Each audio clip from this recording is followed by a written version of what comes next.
Hi friends, ಬನ್ನಿ ಇವತ್ತು ಕತೆ ಯಾವುದು, ಕತೆ ಹೇಗಿದೆ ಅಂತ ನೋಡೋಣ. ಸೊ ಇಲ್ಲಿವರೆಗೂ ಇನ್ನೂ ಯಾರೆಲ್ಲ ಸಬ್ಸ್ಕ್ರೈಬ್ ಮಾಡಿಲ್ಲ, ಸೊ ಹಾಗೆ ಸಬ್ಸ್ಕ್ರೈಬ್ ಮಾಡಿ. ಹಾಗೆ ಈ ವಿಡಿಯೋನ ಕೊನೆವರೆಗೂ ಸ್ಕಿಪ್ ಮಾಡದೆ ನೋಡಿ. ವಿಡಿಯೋ ಇಷ್ಟ ಆದರೆ ಹಾಗೆ ಲೈಕ್ ಆ್ಯಂಡ್ ಶೇರ್ ಮಾಡೋದನ್ನು ಮರಿಬೇಡಿ, ಓಕೆನಾ? ವರದಕ್ಷಿಣೆ ಮತ್ತು ಕಣ್ಣೀರಿನ ಕನ್ಯಾದಾನ ಅನ್ನೋ ಒಂದು ಕತೆ. ಮನೆಯ ತುಂಬ ಹಬ್ಬದ ವಾತಾವರಣ ಇರುತ್ತೆ. ಸೊ ಹಿರಿಯರೆಲ್ಲ ಸೇರಿ ಮದುವೆಯ ಮಾತುಕತೆಗೆ ಕುಳಿತಿರ್ತಾರೆ. ಹೆಣ್ಣಿನ ತಂದೆ ಅವನ ಮುಖದಲ್ಲಿ ಮಗಳನ್ನು ಒಂದು ಚಂದದ ಮನೆಗೆ ಕಳಿಸಿಕೊಡ್ತಾ ಇದ್ದೀನಿ ಅನ್ನೋ ಒಂದು ಹೆಮ್ಮೆ ಇರುತ್ತೆ. ಜೊತೆಗೆ ಮಗಳ ಅಂದರೆ ಮಗಳು ಬಿಟ್ಟು ಹೋಗ್ತಾಳೆ, ನಮ್ಮನ್ನೆಲ್ಲ ನಮ್ಮ ಮನೆ ಬಿಟ್ಟು ಹೋಗ್ತಾಳೆ ಅನ್ನೋ ಒಂದು ಸಣ್ಣದೊಂದು ಆತಂಕ, ಇವೆರಡೂ ಇರುತ್ತೆ ಅವ್ರಿಗೆ. ಸೊ ಹುಡುಗನಿಗೆ ಸರ್ಕಾರಿ ನೌಕರಿ ಇದೆ ಅಂತ ಹೇಳ್ಬಿಟ್ಟು ಎಲ್ಲರೂ ಖುಷಿಲಿರ್ತಾರೆ. ಆದರೆ ಆ ಖುಷಿ ಹೆಚ್ಚು ಹೊತ್ತು ಉಳಿಯೋದಿಲ್ಲ. ಸೊ ಮಾತುಕತೆ ಎಲ್ಲ ಶುರುವಾಗ್ತಿದ್ದಂತೆ ಗಂಡಿನ ಮನೆಯವರು ತಮ್ಮ ಅಸಲಿ ಮುಖವಾಡನ ಕಳಿಸಿಡ್ತಾರೆ. ನೋಡಿ, ನಾವು ಹುಡುಗಿಗೆ ಒಂದು ಮಾಂಗಲ್ಯ ಸರ ಮಾಡಿಸ್ತೇವೆ ಅಷ್ಟೇ, ಆದರೆ ನಮ್ಮ ಹುಡುಗನಿಗೆ ನೀವು ಬಂಗಾರದ ಉಂಗುರ ಮತ್ತು ಕೈ ಚೈನ್, ಕೊರಳು ಚೈನ್ ಕೊಡಬೇಕು.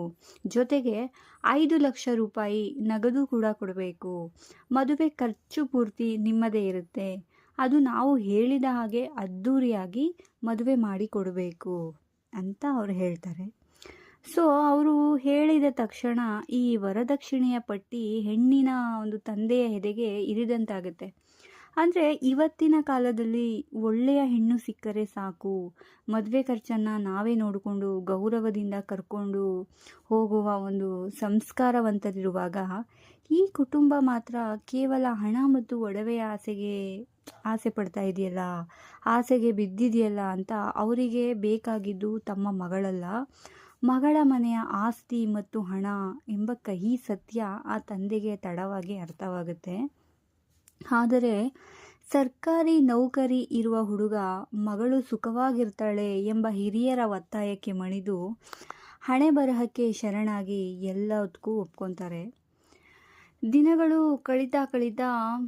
ಕಾಲಗಳು ಕಳೀತಾ ಅವರು ಕೇಳಿದ ಎಲ್ಲ ಬೇಡಿಕೆಗಳನ್ನು ಸಾಲ ಸೂಲ ಮಾಡಿ ತಂದೆ ಪೂರೈಸ್ತಾರೆ. ಮದುವೆಯ ಒಂದು ದಿನ ಬಂದೇ ಬಿಡುತ್ತೆ. ಅದ್ಧೂರಿ ಮಂಟಪ, 100 ಜನ ಹಾಗೂ ವೈಭವದ ಊಟ ಎಲ್ಲವೂ ಗಂಡಿನ ಕಡೆಯವರು ಹೇಳಿದಂತೆಯೇ ನಡೆಸ್ಕೊಡ್ತಾರೆ ಆ ಹುಡುಗಿ ತಂದೆ.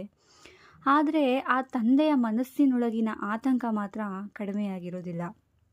ವರದಕ್ಷಿಣೆಗಾಗಿ ಮದುವೆಗೆ ಮುನ್ನವೇ ಇಷ್ಟೊಂದು ಬೇಡಿಕೆ ಇಟ್ಟವರು ಮುಂದೆ ನನ್ನ ಮಗಳನ್ನು ಹೇಗೆ ನೋಡ್ಕೊಳ್ಬೋದು ಅನ್ನೋ ಒಂದು ಸಣ್ಣದೊಂದು ಕೊರತೆ, ಆಕೆಗೆ ಕಿರುಕುಳ ಕೊಡವಲ್ಲವ ಇವರು ಅನ್ನೋ ಒಂದು ಭಯ ಅವ್ರನ್ನ ಕಾಡ್ತಾ ಇರುತ್ತೆ. ಸೊ ಮದುವೆ ಮುಗಿದು ಧಾರೆ ಎರೆದು ಕೊಡುವ ಆ ಕೊನೆಯ ಭಾವುಕ ಕ್ಷಣ ಬಂದೇ ಬಿಡುತ್ತೆ. ತಂದೆ ಆ ಹುಡುಗನ ಕಾಲ ಬಳಿ, ಅಂದರೆ ಗಂಡಿನ ಕಾಲಿನ ಬಳಿ ಕುಳಿತುಕೊತಾರೆ. ಶಾಸ್ತ್ರದಂತೆ ಕೈ ಮುಗಿದು ಕಣ್ಣೀರಿನಿಂದ ಅಳಿಯನ ಕಾಲು ತೊಳಿತಾರೆ. ಆ ಕಣ್ಣೀರು ಬರೀ ಶಾಸ್ತ್ರದ್ದಾಗಿರೋದಿಲ್ಲ, ಅದರಲ್ಲಿ ಒಬ್ಬ ಹೆಣ್ಣು ಹೆತ್ತ ತಂದೆಯ ಆರ್ದ್ರತೆ ಮತ್ತು ಅಸಹಾಯಕತೆ ಒಟ್ಟಿಗೆ ಇರುತ್ತೆ. ಅಳಿಯನ ಕಾಲಿಡಿದು ಕೈ ಮುಗಿದು ಬೇಡ್ಕೊತಾರೆ, ನನ್ನ ಮಗಳನ್ನು ನಾನು ಇಷ್ಟು ದಿನ ಹೆತ್ತ ಒಡಲಲ್ಲೇ ಇಟ್ಟುಕೊಂಡು ಒಬ್ಬ ರಾಜಕುಮಾರಿಯ ಹಾಗೆ ಸಾಕಿ ಬೆಳೆಸಿದ್ದೇನೆ. ಇವತ್ತು ನನ್ನ ಸರ್ವಸ್ವವನ್ನೇ ಕನ್ಯಾದಾನ ಮಾಡಿ ನಿನ್ನ ಕೈಗಿಡುತ್ತಿದ್ದೇನಪ್ಪ. ದಯವಿಟ್ಟು ಅವಳನ್ನು ನಿನ್ನ ಮನೆಯ ದಾಸಿ ಥರ ನೋಡಬೇಡ. ಅವಳೇನಾದರೂ ಸಣ್ಣ ತಪ್ಪು ಮಾಡಿದ್ರೆ ತಿದ್ದಿ ಬುದ್ಧಿ ಹೇಳು, ಆದರೆ ಮನಸ್ಸಿಗೆ ನೋವು ಕೊಡಬೇಡ. ನಿನ್ನ ಕಾಲಿಗೆ ಬಿದ್ದು ಬೇಡಿಕೊಳ್ಳುತ್ತಿದ್ದೇನೆ, ನನ್ನ ಮಗಳನ್ನು ಚೆನ್ನಾಗಿ ನೋಡ್ಕೋ ಅಂತ ಬೇಡ್ಕೊತಾರೆ ಆ ತಂದೆ.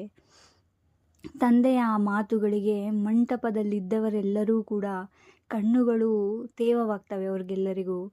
ಮಗಳು ಅಪ್ಪನನ್ನು ಅಪ್ಪಿಕೊಂಡು ಬಿಕ್ಕಿ ಬಿಕ್ಕಿ ಹೇಳ್ತಾಳೆ. ತಂದೆ ಎಲ್ಲವನ್ನು ಕೊಟ್ಟು ಅಳಿಯನ ಕಾಲು ಹಿಡಿದು ಬೇಡಿಕೊಳ್ಳುತ್ತಿದ್ದ ಆ ದೃಶ್ಯ ಅಲ್ಲಿ ನೆರೆದಿದ್ದ ಎಲ್ಲರ ಹೃದಯವನ್ನು ಹಿಂಡಿ ಹಿಪ್ಪೆಕಾಯಿ ಮಾಡಿತ್ತು. ಸರ್ಕಾರಿ ನೌಕರಿ ಇದೆ ಅಂತ ಹೇಳ್ಬಿಟ್ಟು ಹೆಣ್ಣನ್ನು ಇಂಥ ದುರಾಸೆಯ ಹಳ್ಳಕ್ಕೆ ತಳ್ಳುವ ಮುನ್ನ ಹೆತ್ತವರು 100 ಬಾರಿ ಯೋಚಿಸಬೇಕೆಂಬ ಸತ್ಯ ಅಲ್ಲಿ ಮೌನವಾಗಿ ಅಳುತ್ತಿತ್ತು.